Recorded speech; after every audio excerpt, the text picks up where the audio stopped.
మన DNA TV, మన రాష్ట్రం, మన ఛానల్. అందరికీ నమస్కారం. వాడపల్లి శ్రీ వెంకటేశ్వర స్వామివారి దేవస్థానంలో అభివృద్ధి పనులను చేపట్టేందుకు జిల్లా కలెక్టర్ ఆర్ మహేష్ కుమార్ అలానే ఎమ్మెల్యే బండారు సత్యనందరావు కీలక సమావేశం నిర్వహించారు. ఈ సమావేశంలో టెంపుల్ సిటీగా తిరుపతి తరహాలో వాడపల్లిని మార్చేందుకు అభివృద్ధి పనులు చేపట్టాలని సంబంధిత అధికారులకు హెచ్చరించారు. అలానే రాబోయే పుష్కరాలలో శాశ్వత పనులను, తాత్కాలిక పనులను త్వరితగతిన పూర్తి చేయాలని సూచనలు చేశారు. ఈ సమావేశంలో సంబంధిత అధికారులు కూడా పాల్గొన్నారు. కాణిపాకం శ్రీ వరసిద్ధ వినాయక స్వామివారి దేవస్థానంలో కార్యనిర్వహణాధికారి కార్యాలయంలో చైర్మన్ మణినాయుడు, ఈవో పెంచల కిషోర్ నేతృత్వంలో కీలక సమావేశం నిర్వహించారు. ఈ సమావేశంలో 2026 బ్రహ్మోత్సవాలు ముందుకొస్తుండటంతో బ్రహ్మోత్సవాల ఏర్పాట్లు, టెండర్ల పనులు త్వరితగతిన పూర్తి చేయాలని, అలానే సంబంధిత అధికారులకు సూచనలు చేస్తూనే ఇతర ముఖ్య అంశాలపై చర్చలు కూడా జరిపారు. ఈ కార్యక్రమంలో వివిధ ఆలయ అధికారులు పాల్గొన్నారు.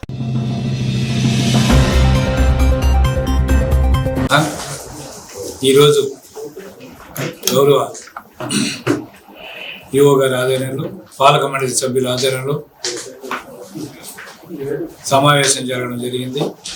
ముఖ్యంగా ఈ సమావేశం విషయాలు ఏమంటే, బ్రహ్మోత్సవాలు సెప్టెంబర్ 14వ తారీఖు నుంచి అక్టోబర్ 5వ తారీఖు వరకు జరుగు బ్రహ్మోత్సవంలో ఉభయదారుల సహాయ సహకారాలతో దేవస్థానం సిబ్బందితో ఎంతో వైభవంగా జరపాలని చెప్పి నిర్ణయించడం జరిగింది. దీనికి పాలక మండలి సభ్యులందరూ కూడా వారి యొక్క ఆమోదం తెలిపి ఉన్నారు. కాబట్టి ఉభయదారుల సమావేశం కూడా తొందరలో ఏర్పాటు చేస్తాం.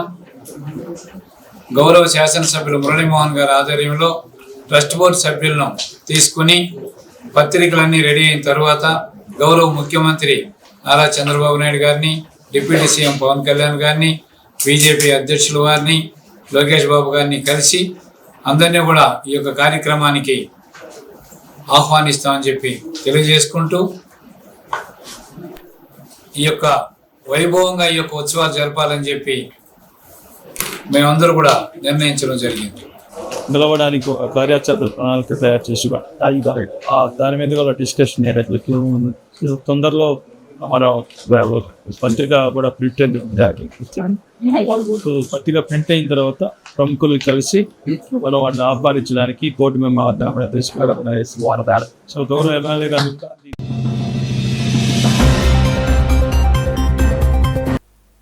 రావులపాలెంలో ఇటీవలే మృతి చెందిన సాయి అనే వ్యక్తి కుటుంబాన్ని పద్మశ్రీ అవార్డు గ్రహీత ఎంఆర్పీఎస్ పార్టీ అధ్యక్షుడు మందకృష్ణ మాదిగ పరామర్శించారు. రావులపాలెం చేరుకుని సాయి కుటుంబాన్ని పరామర్శించి సాయి చిత్రపటానికి శ్రద్ధాంజలి వహించారు. అలానే సాయి మృతి చెందడం పట్ల వివరాలు సేకరించి అడిగి తెలుసుకున్నారు. ఈ నేపథ్యంలోనే కుటుంబ సభ్యులతో మాట్లాడి కుటుంబ సభ్యులను ఓదార్చే ప్రయత్నం చేశారు మందకృష్ణ మాదిగ.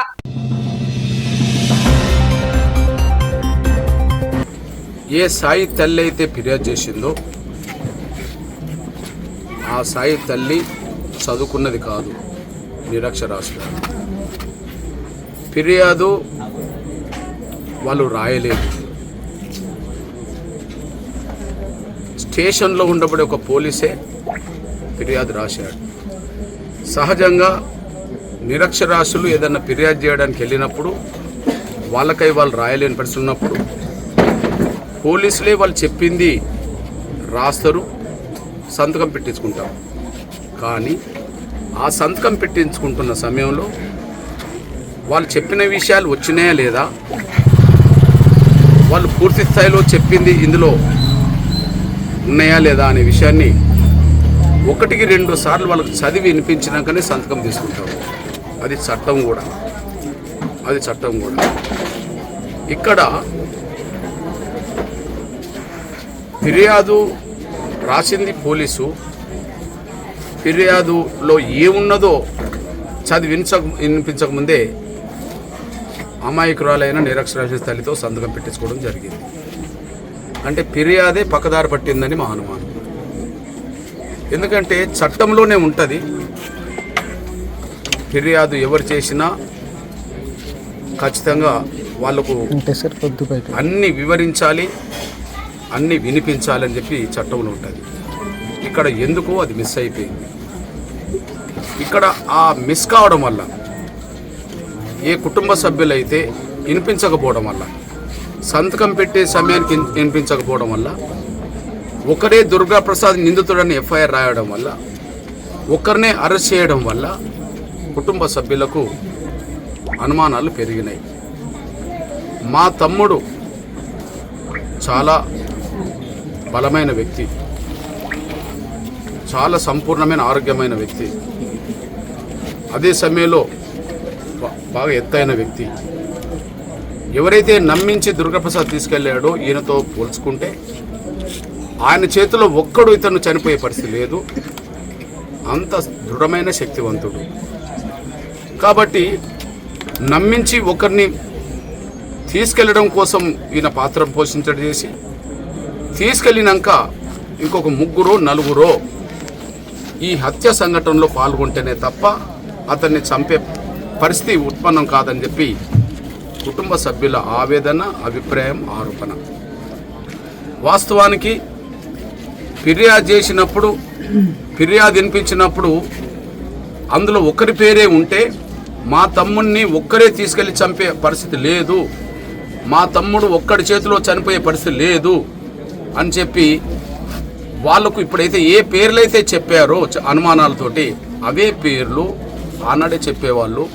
ఎఫ్ఐఆర్లో వాళ్ళ పేర్లు కూడా వచ్చేది. వాళ్ళు ఉన్నారా లేదనే విషయం తర్వాత విచారణ తెలియలేదు, కానీ ఖచ్చితంగా మర్డర్ కేసులో వాళ్ళ పేర్లు కూడా వచ్చేది. దురదృష్టవశాత్తు ఎఫ్ఐఆర్ రాసేటప్పుడే ఫిర్యాదే సరిగ్గా చదివి వినిపించకపోవడం వల్ల ఇది పక్కదారి పట్టిందని మేము భావిస్తున్నాం. ఇది మేము స్పష్టంగా మేము గ్రహించింది. అదే సమయంలో ఒక్కరి వల్ల మా తమ్ముడు చంపబడలేడు, ఒక్కడు వచ్చి మా తమ్ముని చంపలేడు అని చెప్పి వీళ్ళ స్పష్టమైన అభిప్రాయం. ఇంకొక 3-4 ఉండవచ్చు అనేది వాళ్ళ అభిప్రాయం. ఏంటిది? అవి నిజమా అనుమానాలని తేల్చాల్సింది ఎవరు? డిపార్ట్మెంట్. కాబట్టి నిజమవుతే, ఒక్కరిదే నిజమవుతే అది బయట సమగ్ర విచారణ జరిపి బయటకు తీసుకురావాలి. లేదా ఇంకో 3-4 నిజంగానే ఉన్నారు అని అనుకుంటే అది కూడా బయటకు తీసుకురావాలి. అది తీసుకొచ్చే బాధ్యత డిపార్ట్మెంట్.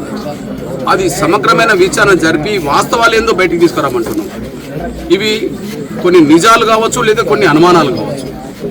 నిజాలైనా చట్టపర శిక్షలు పడాల్సిందే, అనుమానాలైనా నివృత్తి కావాల్సిందే. కాబట్టి ఈ విషయంలో మాకు ఉండబడే అనుమానాలు, కుటుంబ సభ్యులకు ఉండబడే అనుమానాలే అనుకున్నప్పటికీ ఆ అనుమానాలను నివృత్తి చేయాల్సిన బాధ్యత డిపార్ట్మెంట్ది. అది నివృత్తి చేసేంత వరకు ఖచ్చితంగా మా జిల్లా కమిటీ ఎంఆర్పిఎస్ అనుబంధ విభాగాలన్నీ కుటుంబానికి అండగా నిలబడతాయి. ఇక కమిషన్ నుంచి రావాల్సినవి ఆటోమేటిక్గా వస్తాయి. రప్పించడానికి మేము కూడా వేగవంతం చేస్తాం. చంపాలనే ఉద్దేశంతో తీసుకెళ్ళిన విషయం స్పష్టంగా అర్థమైపోతుంది. స్నేహితుడిగా నమ్మించి తీసుకెళ్ళినప్పటికీ, స్నేహితుడని చెప్పి నమ్మిపోయినప్పటికీ అక్కడ అనుకోకుండా ఘర్షణ జరుగుతాయి ఇద్దరి మధ్యలో. వాళ్ళిద్దరు కూర్చున్న చోట ఆ రాత్రి అనుకోకుండా ఇద్దరి మధ్యలో ఏదన్నా మాట పెరిగి ఘర్షణ జరిగితే ఆ ఘర్షణలో ఒకవేళ కొట్టి చంపిందనుకుంటే అక్కడ మిరియాలు కారం కలిపిన పొడి ఉన్నది, అక్కడ కారం పొడి ఉన్నది. అంటే చంపాలనే ఉద్దేశం ముందు ఉండడం వల్లనే ప్లాన్ ప్రకారంగా ఆ కారం పొడి వచ్చేసింది.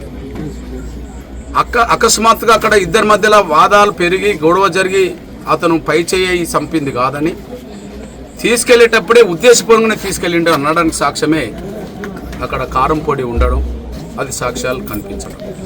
దీన్ని బట్టి ఒక్కడు కుట్ర చేశాడా, ఒక్కడే చంపాడా, ఇంకా తీసుకెళ్ళడానికి నన్ను ముందు పెట్టారా, లేదా ఇంకా ఎంతమంది ఉన్నారనే విషయం మాత్రం లోతైన సమగ్రమైన విచారణ చేస్తే తప్ప అది బయటకు రాదు. కాబట్టి సమగ్రమైన విచారణ జరపాలంటే ఖచ్చితంగా ఒక ఐపీఎస్ అధికారితోటే ఒక ప్రత్యేకమైన బృందాన్ని ఏర్పాటు చేసి లోతైన విచారణ చేయించాలని చెప్పి మేము డిమాండ్ చేస్తున్నాం. సోదరులు సిఐ గారు కూడా ఖచ్చితంగా కొన్ని అనుమానాలు ఉత్పన్నమవుతున్న సమయంలో ఖచ్చితంగా అతన్ని రిమాండ్ చేశాం కనుక మేము ఒక 5 రోజులు ఖచ్చితంగా పోలీస్ కస్టడీకి మేము కోరుతున్నాం. ఖచ్చితంగా పోలీస్ కస్టడీలో విచారణ చేస్తే ఖచ్చితంగా వాస్తవాలు ఏందో మరింత బయటపడడానికి అవకాశం ఉంటుందని చెప్పి సిఐ గారు కూడా చెప్తున్నందున ఖచ్చితంగా వెంటనే పోలీస్ కస్టడీలోకి వెంటనే తీసుకునే విధంగా తమ ప్రయత్నాలన్నీ వెంటనే చేయాలని, అదే సమయంలో ఫిర్యాదు చేసిన సమయంలో ఫిర్యాదు వినిపించకపోవడానికి కారణమేందో, ఫిర్యాదు వినిపించాల్సిన బాధ్యత ఎవరైతే రాశారో, ఎవరైతే సంతకం పెట్టించుకుంటున్నారో ఆ సమయంలో ఎందుకు ఫిర్యాదు వినిపించలేదో ఖచ్చితంగా వాళ్ళ మీద కూడా శాఖపరమైన విచారణ చేయాలని చెప్పి నేను విజ్ఞప్తి చేస్తున్నాను, డిమాండ్ చేస్తున్నాను. ఏదేమైనా కుటుంబ సభ్యుల అభిప్రాయంతో మేము వాళ్ళ ఆవేదనలో మేము ఆవేదన పంచుకోవడానికే మేము వచ్చాం. ఖచ్చితంగా ఒకరు కాదు, ఇంకో 3-4 ఉండడానికి అవకాశం ఉన్నదని చెప్పి మేము భావిస్తున్నాం. అయితే మేము చెప్పేది 100% కరెక్టా కాదనే విషయం తేల్చాల్సింది ఖచ్చితంగా సమగ్రమైన విచారణలోనే తేలాలి. కనుక ఏమాత్రం ఆలస్యం చేయకుండా ఒక ప్రత్యేకమైన ఐపీఎస్ అధికారితోటే ఇది విచారణ జరిపించి ఒక్కరే దోష లేదా ఆయన వెనక ఎంతమంది ఉన్నారు, తీసుకెళ్లడానికి కారకులు ఎవరు, జరిగినప్పుడు ఇంకెంతమంది ఉన్నారనే విషయాన్ని లోతైన విచారణతో బయటికి తీసుకురావాలని చెప్పి నేను విజ్ఞప్తి చేస్తున్నా, డిమాండ్ చేస్తున్నా. అదే సమయంలో ఖచ్చితంగా కుటుంబ సభ్యుల ఆవేదన, ఎస్సీ కమిషన్ చైర్మన్ మా సోదరులు జవహర్ గారు వచ్చిపోయారు. చట్టపరంగా ఎస్సీ ఎస్టీ యాక్ట్ పరంగా కుటుంబానికి ఏం రావాలనో అవన్నీ ఖచ్చితంగా ప్రభుత్వం శాఖ కూడా చర్యలు తీసుకుంటుంది చెప్పారు. వాళ్ళ ఆవేదన, మా తమ్ముడు చంపబడ్డం తర్వాత ప్రభుత్వం నుంచి కమిషన్ నుంచి ఏదైతే మాకు ఉద్యోగం లేదా ఆర్థికంగా వనరులు, అదే సమయంలో భూమి ఏదైతే ఉన్నదో అవి చట్టపరంగా వస్తాయేమో కానీ మేము దానికి అత్యంత ప్రాధాన్యత ఇవ్వట్లేదని, మా తమ్ముడిని చంపిన దాంట్లో ఒక్కడు కాదు మేము 3-4 అంటున్నాం, వాళ్ళ పేర్లు కూడా మేము ఇప్పుడు చెప్తున్నాం కనుక వాళ్ళను ఖచ్చితంగా వదలకుండా చూడాలని మాత్రమే, మా తమ్ముడి ఆత్మశాంతి కలగాలన్నా, నిజంగా మా తమ్ముడి చావుకు నిజమైన వ్యక్తులు శిక్ష పడాలన్నా వాస్తవాలు ఏందో బయటికి రావాలని చెప్పి మాత్రం వాళ్ళు కోరుతున్నారు. కనుక ఖచ్చితంగా ఆ పరంగానే పోలీస్ డిపార్ట్మెంటు ఉన్నతాధికారులు కూడా చర్యలు చేపట్టాలని చెప్పి నేను విజ్ఞప్తి చేస్తున్నాను, డిమాండ్ చేస్తున్నాను. విజయనగరం మన్యం జిల్లాలో పంట పొలాలను నాశనం చేస్తున్న అడవి ఏనుగులను కట్టడి చేసేందుకు కుంకి ఏనుగులు వచ్చేశాయి. పలమనేరు నుంచి మన్యం జిల్లాకు వెళుతున్న కుంకి ఏనుగులను మంగళగిరి క్యాంపు కార్యాలయం వద్ద డిప్యూటీ సీఎం పవన్ కళ్యాణ్ ఘన స్వాగతం పలికారు. కుంకి ఏనుగులకు చెరుకు గడలని ఆహారంగా స్వయంగా పవన్ కళ్యాణ్ అందించారు. కుంకీలు జయంత్ అభిమన్యులకు పూలమాలలు వేశారు. అనంతరం మన్యం జిల్లాకు తరలించి గుచ్చమి క్యాంపు కార్యాలయానికి తరలిస్తున్నారన్నట్లు తెలుస్తుంది. అక్కడ నుంచి అడవి ప్రాంతాలకు తరలించి అడవి ఏనుగులను కట్టడి చేసేందుకు అధికారులు చర్యలు తీసుకుంటున్నట్లు తెలుస్తుంది.